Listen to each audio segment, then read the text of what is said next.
Headlines ন্যাশনালে নমস্কার। আমাদের সাথে আজকে এখনই যুক্ত হয়েছেন আশিস পাল। আশিস পাল মাননীয় প্রাক্তন বিচারক, বিশিষ্ট আইনজ্ঞ, এবং উনি রয়েছেন বিলোনিয়াতে। আর রয়েছেন ইমাম সাহেব, রয়েছেন মৌলানা আব্দুল রহমান, রয়েছেন ইমাম সাহেব। আমরা আজকে কথা বলবো ওয়াকফ সম্পত্তি বিষয়ক আইন নিয়ে, যে এটা আসলে কি, এটা নিয়ে সারা দেশে একটা অস্থিরতা পরিস্থিতি, যে অস্থিরতার ছায়া রাজ্যে এসে পড়েছে। তো এটা আজকে প্রথমে আমি ইমাম সাহেবের কাছে যাব। ইমাম সাহেব, এই আইনে আপনাদের আপত্তিটা কোথায়? প্রথমত বিষয় হলো ওয়াকফ সম্পত্তি হলো মূলত বিষয়টা আমাদের জানতে হবে ওয়াকফ সম্পত্তিটা কি। তো মূলত বিষয়টা হলো কোন মুসলিম ব্যক্তি আল্লাহর নামে মসজিদ, মাদ্রাসা, কবরস্থান, ঈদগাহ ইত্যাদি কোন ধর্মীয় পারপাসে, কোন রিলিজিয়াস পারপাসে তার নিজের স্থায়ী স্থাবর সম্পত্তি দান করাকে ওয়াকফ বলা হয়। তো এই সম্পত্তি যখন তিনি এই সমস্ত ধর্মীয় পারপাসে তিনি ওয়াকফ করেন, তখন তার মালিকানার অধিকার থাকে না। এই মালিকানার অধিকার সম্পূর্ণ আল্লাহর হাতে চলে যায়। আচ্ছা, এই দানটা, এই ডোনেশনটা, এটা এই যে ওয়াকফটা, এটা টোটালি একটা ইসলামিক রিলিজিয়াস ইস্যু। এটা পরিপূর্ণ একটা ধর্মীয় বিষয়। এই ওয়াকফের সম্পত্তির ব্যবহারের একটা উসুল আছে, একটা ফর্মুলা আছে, নিয়ম নীতি আছে, নির্দিষ্ট অনেক নিয়ম নীতি আছে। এটা কোন কোন পারপাসে ব্যবহার করতে পারবে, এবং আমাদের এই ওয়াকফ সম্পত্তি, ভারতবর্ষের ওয়াকফ প্রপার্টির যে প্রবলেমস, এটা আজকের দিনে না, এটা ভারত স্বাধীন হওয়ার আগের থেকে ভারতবর্ষের এই প্রবলেম চলে আসছে। আচ্ছা, সেই ভারত স্বাধীন হওয়ার আগ থেকেই আমাদের ভারতবর্ষের মুসলমানদের সর্ববৃহৎ অরাজনৈতিক সংগঠন জামিয়াত উলামায়ে হিন্দ এই ওয়াকফ সম্পত্তির হেফাজতের জন্য লড়াই করে আসছেন। এবং ভারত যখন স্বাধীন হয়, তৎকালীন সমস্ত রাজনৈতিক দল জামিয়াত উলামায়ে হিন্দের সাথে ওয়াকফ সম্পত্তির হেফাজতের একটা কমিটমেন্ট করেছিলেন, প্রতিজ্ঞা করেছিলেন। এই কমিটমেন্টের ভিত্তিতে খুব সম্ভব আমাদের 1954 সালে সর্বপ্রথম আমাদের এই ওয়াকফের অ্যাক্ট আইন তৈরি হয় ওয়াকফ সম্পত্তির হেফাজতের উদ্দেশ্যে। পরবর্তী সময়ে এগুলা ধারাবাহিক যুগের পরিবর্তনে সংশোধন হয়, অ্যামেন্ডমেন্ট হয়। খুব সম্ভব 95 একবার হয়েছে, তারপরে 2013-তে আবার হয়েছে। এবং যতবারই সংশোধন হয়েছে, প্রত্যেকবারই ওয়াকফ সম্পত্তির হেফাজতের উদ্দেশ্যে তার মধ্যে সংশোধন এসেছে। এইবারে এই ওয়াকফ সম্পত্তির হেফাজতের জন্য ভারত সরকার 95 থেকে ওয়াকফ কাউন্সিল অল ইন্ডিয়ান লেভেলে, স্টেট লেভেলে ওয়াকফ গ্রুপ গঠন করেছে। এই একটা জিনিস পরিষ্কার মনে রাখতে হবে, ওয়াকফ বোর্ড এবং ওয়াকফ কাউন্সিল আমাদের এই ওয়াকফ প্রপার্টির মালিক না। এটা মালিক না, শুধু তারা তত্ত্বাবধায়ক, তারা শুধু সংরক্ষণ করবে এগুলো। ইমাম সাহেব, আমি আপনার কাছে আসছি। আপনি একটু স্টার্টিং বলেছেন যে এটা কেন আপনাদের কাছে আপনাদের বিরোধিতা আছেন। আশিস বাবু শুনতে পাচ্ছেন? হ্যাঁ, শুনছি। আপনি তো এতক্ষণ শুনলেন ইমাম সাহেব কি বললেন, কি বলবেন?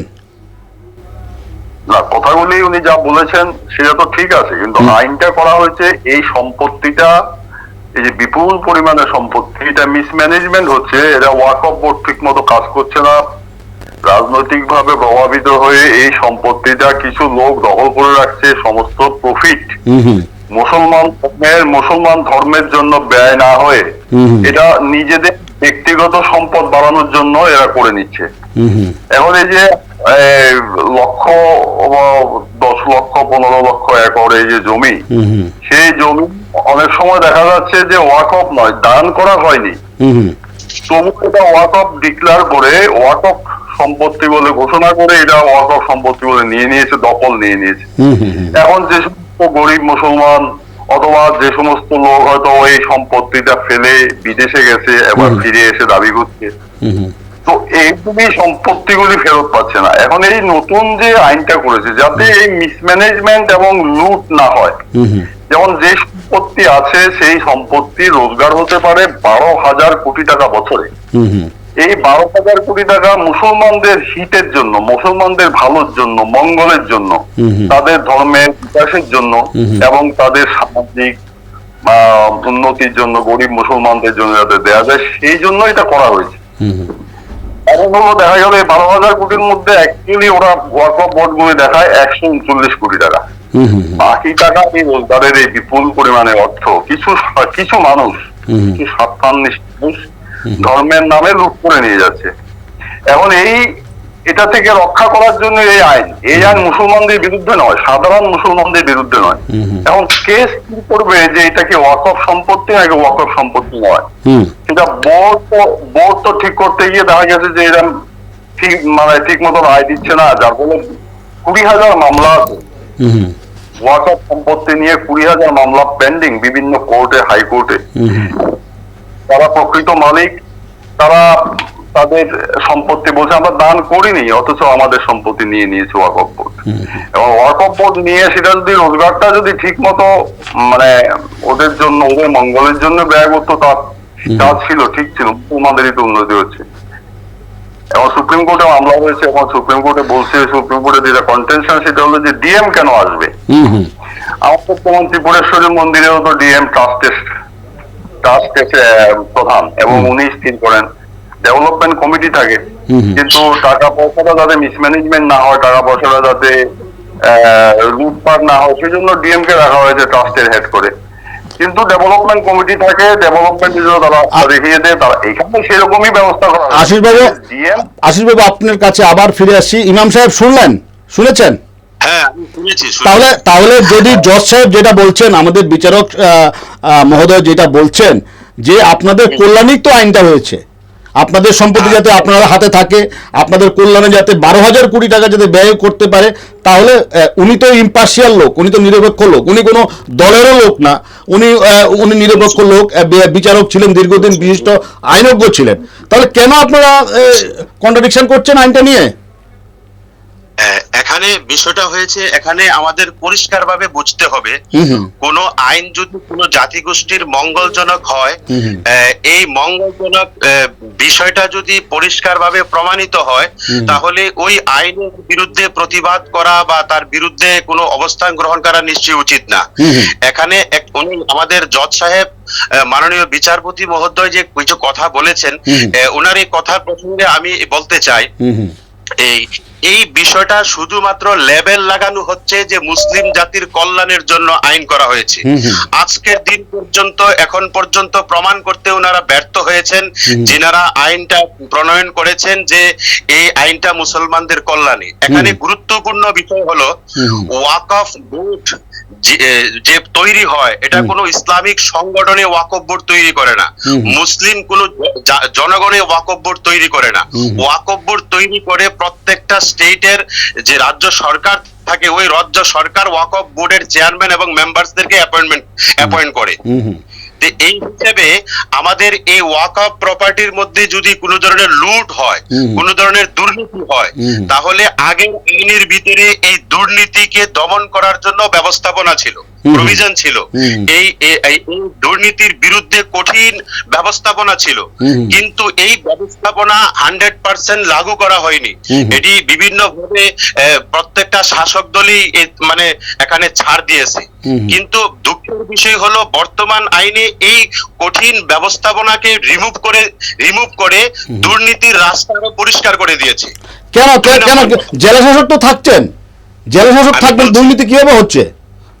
জেলা শাসক, আমি বলছি এখানে ওয়াকফ প্রপার্টির ব্যাপারে কেউ যদি দুর্নীতি করে, তাহলে বিরুদ্ধে আইনের ব্যবস্থা কিন্তু নন ভেলেবল ওয়ারেন্টের ব্যবস্থাপনা ছিল, কিন্তু এই ব্যবস্থাপনাকে রিমুভ করে দেওয়া হয়েছে।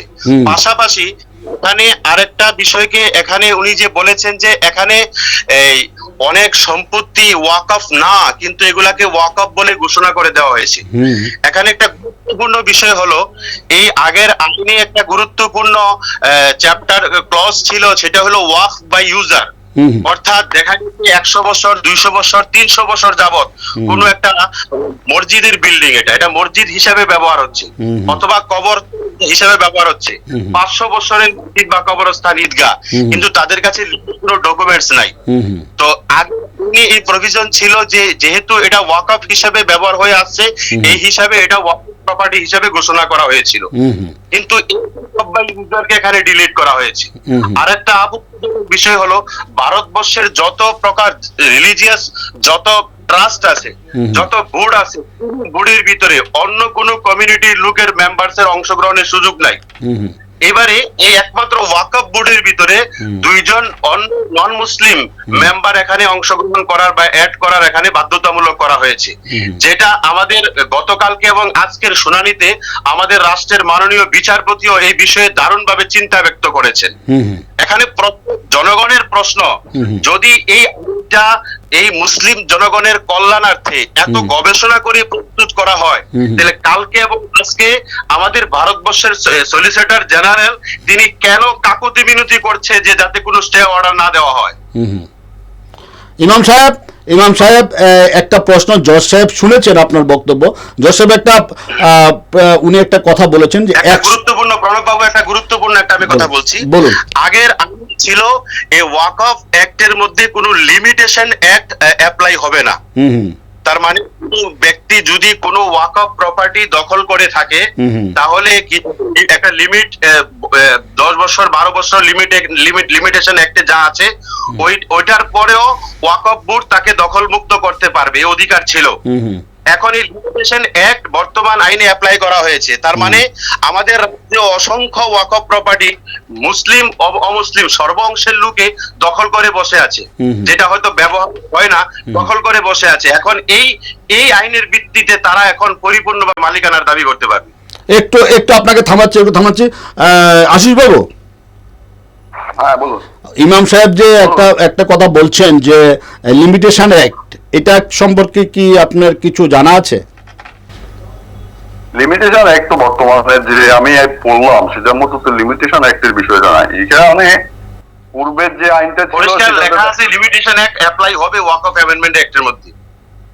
হ্যাঁ, আশিস বাবু বলুন।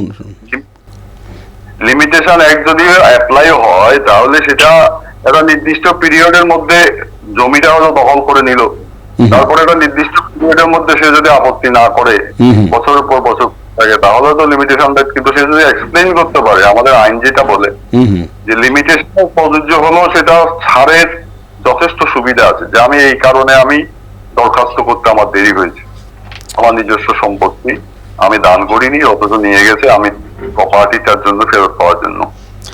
এখন বর্তমানে যে আইনটা আছে সেই আইনটার মধ্যে গলতি আছে বলেই তো আজকে 20,000 ডিসপুট বিভিন্ন কোর্টে। আর এই যে বোর্ড গুলির উপরে কোন রকম খবরদারি করার বা মানে তাদের উপরে তদারক করার এবং তাদের অ্যাকাউন্টস মেনটেন করার কোন পদ্ধতি এই বর্তমান আইনে ছিল না। বাবু এই বিষয়ে একটু ডিস্টার্ব করছি আমি মাঝখানে।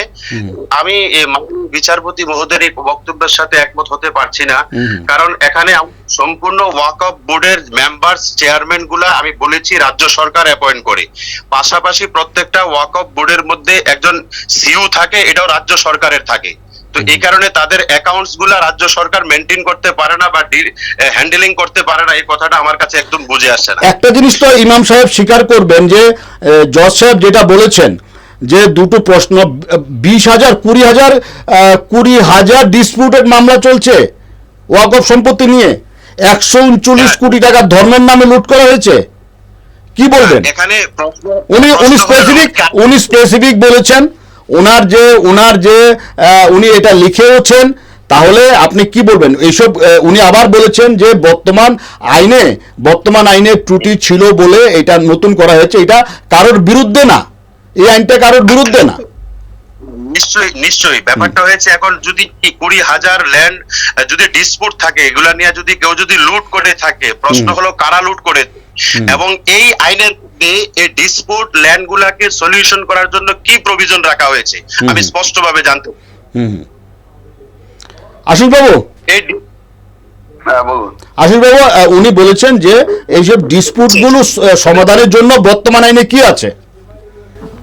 বর্তমানে ট্রাইব্যুনাল গঠন করা হয়েছে, ট্রাইব্যুনাল গঠন করে তাড়াতাড়ি যাতে বিচার প্রক্রিয়া শেষ ছিল আগের থেকে ট্রাইব্যুনাল বছরের পর বছর যাতে মামলাগুলি না গড়ায় সেই কারণে ব্যবস্থা করা হয়েছে এবং ডিএমকে ট্রাইব্যুনালে হেড করা হয়েছে। এটা হলো যে প্রত্যেকটা ডিস্ট্রিক্ট এক একটা সম্পত্তি হয়তো এক একটা জায়গা আছে যেখানে হয়তো মুসলমানরাই নেই, কোনো মুসলমানই নেই, এই মামলা তদারক করার জন্য কোনো মুসলমান পপুলেশন তো সব জায়গাতে তো নেই, অথচ ওয়াকফ সম্পত্তি আছে।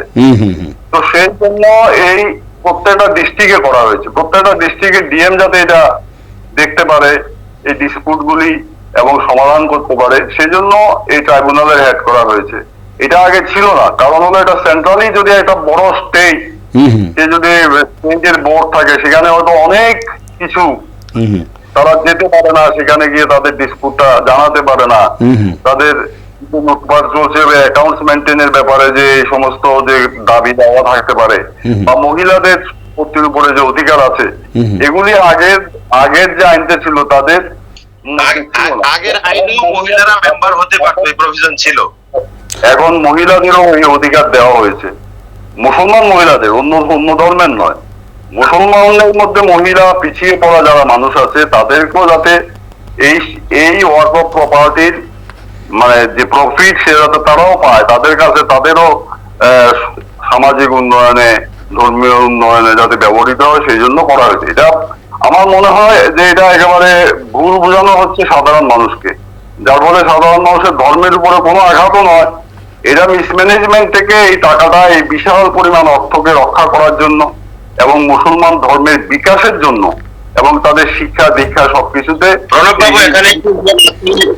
না না, একটু ইমাম সাহেব, একটু জজ সাহেব বলে নিক, আশিস বাবু বলুন। এটাই ছিল উদ্দেশ্য। এখন সেটা এখন যদি ভুল বোঝাবুঝি হয়ে যায়, এখন সুপ্রিম কোর্টে গেছে, সুপ্রিম কোর্টে বলছে যে একটা বিষয় যেটা সুপ্রিম কোর্ট ধরেছে দেখলাম, সেটা হলো যে ডিএম কে যে সর্বময় কর্তা দেওয়া হয়েছে যে উনি ডিসাইড করবেন, এটা হয়তো থাকবে না, এটা এরপরে আবার কোর্টে যেতে হবে, এটাকে চ্যালেঞ্জ করা। তো ওয়াকফ সম্পত্তি অনেক সময় সরকারি সম্পত্তি ওয়াকফ বলে চালিয়ে নিয়েছে, দখল করে নিয়েছে, অনেকের প্রত্যেকটা সম্পত্তি তাও দখল করে নিয়েছে ওয়াকফ সম্পত্তি। এই যে একচাটিয়া অধিকার ছিল ওয়াকফ বোর্ডের ওয়াকফ প্রপার্টির সাথে ডিক্লারেশন করার, সেখানের মধ্যে কিছু রেস্ট্রিকশন আনা হয়েছে, সেটা এনকোয়ারি করতে হবে, ওয়াকফ ডিক্লেয়ার করতে হলে কোনো অবজেকশন আছে কিনা সেটা ইনভাইট করতে হবে। এই সমস্ত বিষয় আনার ফলে আমার মনে হয় যে একটা বিশেষ শ্রেণী হয়তো এতে এফেক্টেড হয়েছে, ধর্ম এফেক্টেড হয়নি, একটা বিশেষ শ্রেণী যারা এটার থেকে অনেক বেনিফিট পেত এই প্রপার্টি থেকে, তারাই আন্দোলনে মদত দিচ্ছে। আমাদের সেই কৃষি বিলের মতো যেমন মান্ডিয়া সাধারণ কৃষকদের বিভিন্ন ভাবে মদত দিয়ে আন্দোলন করে বিলটাকে পাস হতে দিল, এখানেও আমার মনে হয় একটা সুবিধাভোগী শ্রেণী যারা এই প্রপার্টি নিয়ে এই সম্পত্তি মিসম্যানেজমেন্ট করে একটা বিশাল প্রফিট নিচ্ছিল, তাদের প্রফিটের জায়গাতে আঘাত পড়েছে, যার ফলে সাধারণ মুসলমানদের একেবারে এটা বেনিফিট ছাড়া এটা লসের কিছু নাই, কোনো লস বা ক্ষতি হবে বলে আমার তো মনে হয় না। এখন জানি না, এখন এটা তো ধর্মীয় সম্পত্তি না, এটা দানের সম্পত্তি, দানের সম্পত্তি একটু উপরে খবরদারিটা কার থাকবে, সাধারণ মানুষের রিপ্রেজেন্টেশন থাকবে। সেই সাধারণ এমন জায়গা আছে যেখানে মুসলমানই নেই, সেখানে যদি হিন্দু দুইজন রিপ্রেজেন্টেশন থাকে, প্রতিনিধি থাকে, তারাও যদি ডেভেলপমেন্টের জন্য মুসলমান ধর্মের বেনিফিটের জন্য, সব হিন্দু যে মুসলমান বিরোধী এমন না, বহু হিন্দু আছে যারা মুসলমান ধর্মের বিকাশ চায়। একদম এই যে ধারণাটা তৈরি করে দিয়েছে যে হিন্দু মানে মুসলমান বিরোধী, এটা মনে হয় বহু মুসলমান আছে আবার হিন্দুদের ভালোবাসে, হিন্দুদের বিকাশ চায়। একদম মানুষে বিভেদ সৃষ্টি করাটা আমার মনে হয় আর কি, এটা আমার ধারণা ব্যক্তিগত ভাবে, finally will be decided by supreme court. ওইটার মধ্যে তো আর বিতর্কে নিয়ে লাভ নেই, ওনা এমন একরকম ভাবে বুঝেছে, আমরা একরকম ভাবে বুঝেছি। তবে একটা সত্যি কথা বেরিয়ে এসছে যে এই আইনটা ধর্মের বিরুদ্ধে নয়, তাদের ধর্মের জিগির তোলে এটাকে, এই আইনটাকে যদি কোনো ভুল হয়ে থাকে, ত্রুটি হয়ে থাকে, নিশ্চয়ই সুপ্রিম কোর্ট সংশোধন করবে, কিন্তু আমাদের ধর্ম শেষ হয়ে যাচ্ছে, আমাদের ধর্মের উপর আঘাত এসছে, এই কথাটা আমার মনে হয় ঠিক না। আইন কখনো, এই আইনটা ধর্মকে আঘাত করেনি একেবারেই। একদম ইমাম সাহেব বিস্তারিত জজ সাহেব একদম জলের মতো বুঝিয়ে দিয়েছে যে এটা ধর্মের উপরে আঘাত নয়। কথা বলতে চাচ্ছি প্রণব বাবু, বলুন। আমি এখানে জজ সাহেব মাননীয় বিচারপতি মহোদয়ের আমি অবগতির জন্য বলছি, আমাদের এখানে টোটালি আমাদের এই ওয়াকফ অ্যামেন্ডমেন্ট একটা, এটা উনি যেরকম মানে হিন্দু মুসলিম বিষয়টাকে যেভাবে ঘোলা মানে চেষ্টা করছে, আমি একটু স্পষ্ট করার চেষ্টা করছি। এখানে ওয়াকফ বোর্ডের মধ্যে কোনো নন মুসলিম মানে বোর্ডের সদস্য হতে পারবে না, এই কথাটা শুধু আমাদের বক্তব্য না, সুপ্রিম কোর্টের মাননীয় বিচারপতি চিন্তা ব্যক্ত করেছেন। আর এটা কোনো হিন্দু মুসলিম বিরোধী এই অর্থে না, ভারত এই অর্থে না। এখানে আর উনি বলছেন যে এখানে টোটাল এই সম্পত্তিটা ধর্মীয় পারপাসে ব্যবহার করার জন্যই দান করা হয়। যখন ধর্মীয় পারপাসে ব্যবহার করার জন্য দান করা হয়, এটাকে ব্যবহার করার একটা নির্দিষ্ট পদ্ধতি আছে। আরেকটা বিষয় উনি বলছে যে নির্দিষ্ট কিছু ব্যক্তি এরা এফেক্টেড হয়েছে, তারাই আন্দোলন করছে। এটা একটা দারুণ একটা, আমি বলবো যে বিষয়টাকে টোটালি ডাইভার্ট করার এই সমস্ত কথা। এখানে আপনি পরিষ্কারভাবে আমি বলেছি যে ওয়াকফ বোর্ড প্রত্যেকটা রাজ্যের সরকার ওয়াকফ বোর্ডের মেম্বারদেরকে অ্যাপয়েন্ট করে, এবং এই ওয়াকফ বোর্ডের অফিসিয়াল সমস্ত অ্যাকাউন্টস ম্যানেজমেন্ট অ্যাডমিনিস্ট্রেটিভ দেখার জন্য রাজ্য সরকারের একজন আধিকারিক থাকেন, উচ্চ পর্যায়ের একজন আধিকারিক এখানে সিইও হিসাবে থাকেন, এবং সরাসরি রাজ্য সরকার এটাকে পরিচালনা করেন, কেন্দ্রীয় সরকার এটাকে পরিচালনা করেন। এখন অন্য কোন সাধারণ ব্যক্তি ওয়াকফ সম্পত্তিকে যদি লুটপাট করে থাকে, এটাকে এই লুটপাট করা সম্পত্তি যারা করেছে তাদের অ্যাকশনের জন্য, শাস্তির জন্য এই আইনে কি ব্যবস্থাপনা আছে, এটা আমি জানতে চেয়েছিলাম, এটার কোনো উত্তর পাইনি। পাশাপাশি এটাকে বারবার উনি বলার চেষ্টা করছে যেটা মঙ্গলের জন্য, বিকাশের জন্য। কোন ক্লজটার মধ্যে, কোন লাইনটার মধ্যে গরিব অসহায় মুসলমানদের ডেভেলপমেন্টের কথা উল্লেখ করা আছে, কি পদ্ধতিতে ডেভেলপমেন্ট করা হবে, এটা আরো কোনো স্পষ্টীকরণ পাইনি। এই কারণে আমি স্পষ্টভাবে এই কথা বলতে চাই, এটা হিন্দু মুসলমান কোন ইস্যু না। আমরা এইটা ধারণাও করি না যে ভারতবর্ষের, আমি মনে করব সমস্ত সিংহভাগ মানুষ, শুধু হিন্দু মুসলমান, সিংহভাগ মানুষ শান্তিপ্রিয়, সম্প্রীতিপ্রিয়, সংহতিপ্রিয়। সিংহভাগ মানুষ ইউনিটি ইন ডাইভার্সিটিকে বিশ্বাস করে, আমরাও এটাকে বিশ্বাস করি, এবং এই ইউনিটি ইন ডাইভার্সিটিকে মজবুত করার জন্যই আজকে আমাদের আলোচনা। ইমাম সাহেব একটা জিনিস আমি বলছি, এই বর্তমান যে আইনটা তৈরি হয়েছে, যেটা সুপ্রিম কোর্টে এখন বিচারাধীন চলছে, সেটা হলো এটার মধ্যে একটা কথা পরিষ্কার বলা আছে যে এই বিপুল পরিমাণ সম্পত্তি মানে যেটা এক সময় এটা বেহাত হয়ে গিয়েছিল, এটা ফিরিয়ে এনে মুসলিম সমাজের উন্নয়নের ব্যবহারের কথা বলা হয়েছে। তাহলে এটা তো এই বর্তমান আইনে তো উল্লেখ করা আছে না? এ সমস্ত কোনো কথা উল্লেখ করা নেই, এ সমস্ত কোন বলা হচ্ছে, কিন্তু এ সমস্ত কোনো কথা উল্লেখ করা নেই। পাশাপাশি আপনি এখানে একটা গুরুত্বপূর্ণ জিনিস মনে রাখবেন, এই ওয়াকফ বাই ইউজারকে যখন রিমুভ করে দেওয়া হয়েছে, তাহলে এটাকে কেন্দ্র করে আমাদের ভারতবর্ষে অসংখ্য মসজিদ, অসংখ্য কবরস্থানে বুলডোজার চালানোর রাস্তাকে পরিষ্কার করা হয়েছে।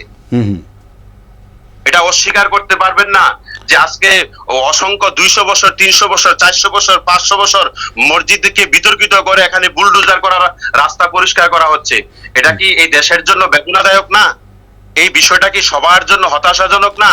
বর্তমান আইনে মসজিদ ভাঙার বা মসজিদ গুড়িয়ে দেওয়ার কোনো কথা নেই ইমাম সাহেব, একদম পরিষ্কার। আমি যতটুকু আইনটা দেখেছি বলুন। মসজিদ ভাঙার এখানে প্রভিশন আছে। আপনি যেটা বললেন যে মসজিদ ভেঙে দেওয়া হবে, বুলডোজার চালানো হবে, এইসব কোথায় লেখা আছে বর্তমান আইনে? তার মানে আমি আমার লাইন বা লাইন আমার কথাটা বুঝার চেষ্টা করবেন। আমি কিন্তু একদম কথা বলিনি যে আইনের ভিতরে লেখা আছে যে বুলডোজার চালানো হবে। আমি বলছি ওয়াকফ বাই ইউজার, বুঝার চেষ্টা করেন। ওয়াকফ বাই ইউজার ব্যবহারের যে সম্পত্তি ওয়াকফ হিসেবে গেজেট নোটিফাইড হয়েছে, এই ওয়াকফ ইউজার প্রভিশনটাকে রিমুভ করা হয়েছে বর্তমান আইনে। এই যে রিমুভ করা হয়েছে, তার মানে 200, 300, 500 বছর যাবত এই মসজিদ হিসাবে পরিচালিত হয়ে আসছে। এখন যদি এই আইনটা 100% অ্যাপ্লাই করা হয়, তাদের কাছ থেকে যদি ডিড চাওয়া হয়, তাদের কাছ থেকে যদি রেজিস্ট্রেশন চাওয়া হয়, ডকুমেন্ট এভিডেন্স তারা প্রস্তুত করতে পারবে না, তারা দিতে পারবে না, তখন কি হবে? ঠিক আছে, এটা আপনার ব্যাখ্যা আপনি দিয়েছেন, আপনাদের ব্যাখ্যা আপনি দিয়েছেন, খুব ভালোভাবে ব্যাখ্যা দিয়েছেন। জজ সাহেবও বলেছেন, জজ সাহেবও বিস্তারিত আইনটা সরল করে বলেছেন। এটা সুপ্রিম কোর্টে বর্তমানে এটা সুপ্রিম কোর্টে বিচারাধীন নিশ্চয়ই, রয়েছে। নিশ্চয়ই, সুপ্রিম নিশ্চয়ই, কোর্ট নিশ্চয়ই। ইমাম সাহেবের যে বক্তব্য রেখেছেন ওইগুলো আইনজীবীরাও রেখেছেন। সুপ্রিম কোর্টের ডিএমকে নিয়ে সুপ্রিম কোর্টের জাজ প্রধান বিচারপতিও বলেছেন। তো এটা দেখা যাক যে সুপ্রিম কোর্ট শেষ পর্যন্ত কি বলে। জজ সাহেব, একদম শেষ প্রশ্ন আপনার কাছে যদি আমরা জানতে চাই যে আপনি জাস্ট আমাদের সংক্ষিপ্ত করে বলে দিন যে এই আইনে কিভাবে মুসলিমদের কোনো ক্ষতি হবে না। আমি যতদূর পড়েছি বা বুঝেছি, এখনো ডিটেলস করে পড়িনি, যেটাতে মনে হলো যে এটা মিসম্যানেজমেন্ট থেকে রক্ষা করার জন্য, এই সম্পত্তি যাতে মুসলমান সমাজের উন্নয়নের জন্য, বিকাশের জন্য হয়, সেটা কিন্তু তারা লিখেছে। উনি বলছে যে লেখা হয়নি, এই লেখাটা আছে। আমার কাছে মনে আছে যে এটা মুসলমান ধর্মের এবং মুসলমানের সাধারণ মানুষের বিকাশের জন্য, অনেক সময় তো স্কুল কলেজ এগুলি করার জন্য অথবা কারিগরি শিক্ষার জন্য এগুলি ব্যয় করা যাবে, এটা আবার এক্সটেন্ড করেছে। কিন্তু টাকাটা কোথাও যাবে না, এটা যাতে মিসম্যানেজমেন্ট থেকে রক্ষা করা যায় সেটা। আর ডিক্লারেশন ও ওয়ার্ক অফ প্রপার্টির ব্যাপারে কিছু রেস্ট্রিকশন দিয়েছে, এটা ঠিক আছে। সেটার কারণ হলো যে যেমন আমাদের তাজমহল, একটা কথা আমি এটা বলি, তাজমহলকে যেমন ওয়ার্ক অফ প্রপার্টি বলে ডিক্লারেশন দিয়েছিল, সেটা কোর্ট পর্যন্ত যেতে হয়েছে। কোর্ট তারপরে বলেছে যে তোমরা ডকুমেন্ট দেখাও যে শাহজাহান এরকম তাজমহলটা ওয়ার্ক অফকে দিয়ে গেছে। দেখাতে পারেনি পর্যন্ত, এটা পারেনি। এই বিষয়গুলি আরো পরিষ্কার করার জন্য ওয়াকফ বোর্ডের যে ক্ষমতাকে আরো একটু হয়তো সংকুচিত করেছে, কিন্তু সেটা হলো বেআইনি ভাবে অনেক মুসলমানের সম্পত্তি যারা হয়তো দেখভাল করতে পারেনি, বিদেশে গেছে, অন্য কোথাও গেছে কিছু সময়ের জন্য, দান করেনি, কিন্তু এটা ওয়াকফ সম্পত্তি হিসাবে দেখে দিচ্ছে।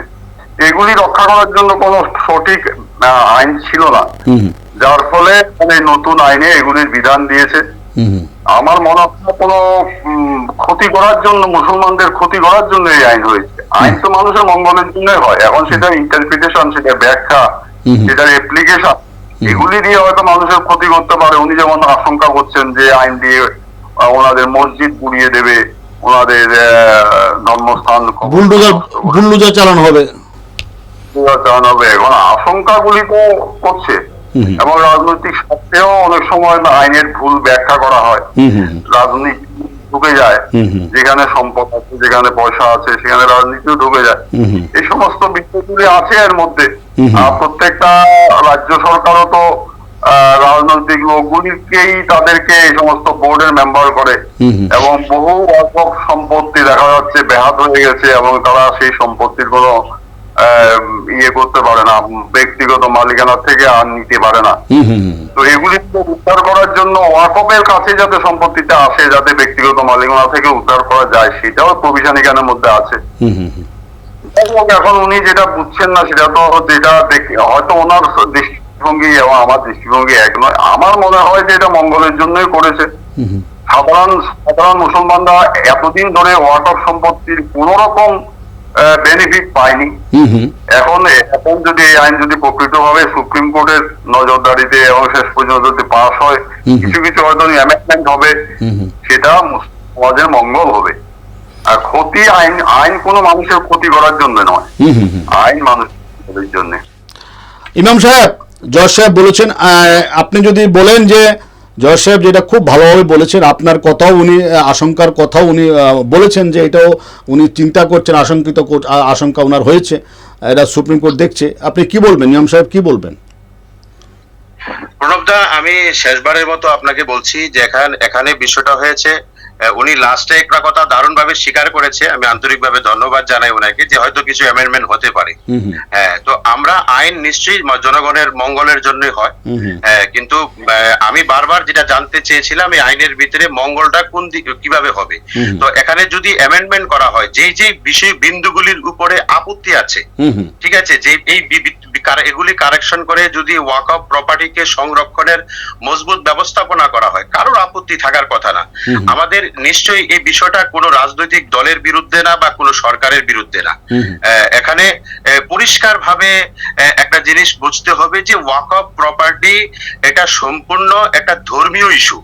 এটাকে ইউজ করার একটা নির্দিষ্ট রীতিমালা আছে। এখানে এই জায়গায় দাঁড়িয়ে এখানে আমাদের এই ওয়াকফ সম্পত্তি এটা তো প্রবলেম না। আজকে 200, 300, 400, 500, 1000 বছর পর্যন্ত ওয়াকফ সম্পত্তি আছে। এগুলার নির্দিষ্ট এগুলো দানের সম্পত্তি, প্রমাণ নেই। এগুলো দানের সম্পত্তি। হ্যাঁ, নিশ্চয়ই দানের সম্পত্তি। দান তো সে ধর্মীয় সম্পত্তি না, এগুলো করতে দিয়েছে। ধর্মীয় সম্পত্তি না, এগুলো দানের সম্পত্তি। আপনি একদম ভুল বুঝবেন না, আপনি কথাটা বুঝে। আমি সম্পত্তি ধর্মীয় সম্পত্তি বলছি না, আমি বলছি এটা বিষয়টা ধর্মীয় বিষয়। আচ্ছা, সাবজেক্টটা রিলিজিয়াস ইস্যু, ল্যান্ডটা ধর্মীয় না। সে যেহেতু মসজিদের জন্য, কবরস্থানের জন্য, ঈদগাহের জন্য আপনি জায়গা দান করেছে, এই কারণে ইস্যুটা রিলিজিয়াস ইস্যু। যেহেতু এটার ব্যবহারের একটা নির্দিষ্ট রীতিমালা আছে, ঠিক আছে? তো এই কারণে আমাদের ভারতবর্ষে বিভিন্ন ইস্যুকে সামনে এনে অসংখ্য মসজিদে বিভিন্ন জায়গায় আমাদের যে হঠাৎ করে বুলডোজার চালানোর যে একটা পরম্পরা চলছে, এটা তো অস্বীকার করতে পারবেন না। এটা কোন অবস্থাতে অস্বীকার করতে পারবেন না, অসংখ্য জায়গা হচ্ছে। তো এখন কেউ যদি আইন বিরোধী কোনো কাজ করে থাকে, অবৈধ কোনো কাজ করে থাকে, এটা আলাদা ব্যাপার। কিন্তু বৈধ জায়গার ভিতরে যখন হচ্ছে, এটা আমাদের জন্য হতাশাজনক। তো এই কারণে আমাদের একান্ত আবেদন আপনার এই হেডলাইন্স ত্রিপুরার মাধ্যমে এই ওয়াকফ অ্যামেন্ডমেন্ট অ্যাক্ট বা ওয়াকফ বিল, এটা কোনো হিন্দু মুসলিম ইস্যু না, এটা কোনো জাতিগত ইস্যু না, এটা কোনো রাজনৈতিক ইস্যু না, ঠিক আছে? এটা এই ওয়াকফ সম্পত্তি যারা লুটপাট করেছে, যারা এটার মধ্যে দুর্নীতি করেছে, আমাদের একান্ত দাবি এই দুর্নীতি যারা করেছে তাদেরকে আইনি ব্যবস্থাপনা করার জন্য এখানে আরো কঠোর ব্যবস্থাপনা করা হোক। যেই বিষয়গুলিকে রিমুভ করার কারণে ওয়াকফ সম্পত্তি মানে ক্ষতি হওয়ার সম্ভাবনা আছে, এগুলিকে অ্যামেন্ডমেন্ট করে একটা সুন্দর ব্যবস্থাপনা করা হোক, এটা আমাদের একান্ত দাবি। অনেক ইস্যুকে কেন্দ্র করে ভারতবর্ষের কোন প্রকার ক্ষতি হোক, এটা আমাদের একান্ত ইচ্ছা এবং প্রত্যাশা নয়। ইমাম সাহেব, একটা আবেদন আপনি হেডলাইন্স ত্রিপুরার মধ্য দিয়ে রাখুন, এটা আমার ব্যক্তিগত আবেদন, যে রাজ্যের বিভিন্ন স্থানে রাজ্যেও এর প্রভাব পড়েছে, সর্বত্র যাতে শান্তি সম্প্রীতি বজায় থাকে, শৃঙ্খলা বজায় থাকে, এটা আপনার আমাদের হেডলাইন্স ত্রিপুরার মাধ্যমে এই আবেদনটা আপনি পরিষ্কার করে আবার একটু বলে দিন। নিশ্চয়ই আপনার এই হেডলাইন্স ত্রিপুরার মাধ্যমে আমি রাজ্যের এবং রাষ্ট্রের সকল অংশের মানুষের কাছে আবেদন করতে চাই যে ওয়াকফ অ্যামেন্ডমেন্ট অ্যাক্টের যখনই আমাদের এই সংসদে বিল পাস হয়েছে, আইনি পরিণত হয়েছে, আমাদের সর্বপ্রথম জামিয়াত উলামা হিন্দ এবং অসংখ্য সংগঠন এবং অসংখ্য ইন্ডিভিজুয়াল হিসাবে সুপ্রিম কোর্টে মামলা হয়েছে। এই বিষয়টা আমাদের এখানে চিন্তার বিষয় এবং লক্ষণীয় বিষয় হলো যে ভারতবর্ষের স্বাধীন ভারতে কোন সংসদে পাস হওয়া কোন বিলের বিরুদ্ধে একসাথে এত চ্যালেঞ্জিং মামলা আজ পর্যন্ত হয়নি। তো এই হিসেবে সুপ্রিম কোর্ট এটাকে দেখছে। তো এই কারণে রাজ্যের সকল অংশের মানুষের কাছে আমার বিশেষ আবেদন, আমাদের কোনো অবস্থাতে আমাদের শান্তি সম্প্রীতি সংহতি বিঘ্নিত হয় এমন কোনো কার্যকলাপ করা যাবে না। এটা ইস্যুটা জাতিগত ইস্যু না, রাজনৈতিক ইস্যু না, এটা টোটালি ওয়াকফ সম্পত্তি, এটা একটা ধর্মীয় ইস্যু, ধর্মীয় সম্পত্তি না, ধর্মীয় ইস্যু। তাই এটাকে কেন্দ্র করে শান্তি সম্প্রীতি বিঘ্নিত হবে এমন কোন কাজ, এমন কোন কর্ম পদ্ধতি আমাদের গ্রহণ করা চলবে না। গণতান্ত্রিক পদ্ধতিতে যার যার প্রতিবাদের ভাষা বা ব্যক্ত প্রকাশ করবে, এটা আলাদা বিষয়, কিন্তু শান্তি বিঘ্নিত হবে এমন কোন কাজ করা যাবে না। এটা সকল অংশের মানুষের কাছে আমার আন্তরিক বিশেষ আবেদন। অনেক ধন্যবাদ ইমাম সাহেব, অনেক ধন্যবাদ জজ সাহেব, আশিস বাবু, অনেক ধন্যবাদ আপনাকে বিস্তারিত ব্যাখ্যা করার জন্য, অনেক ধন্যবাদ।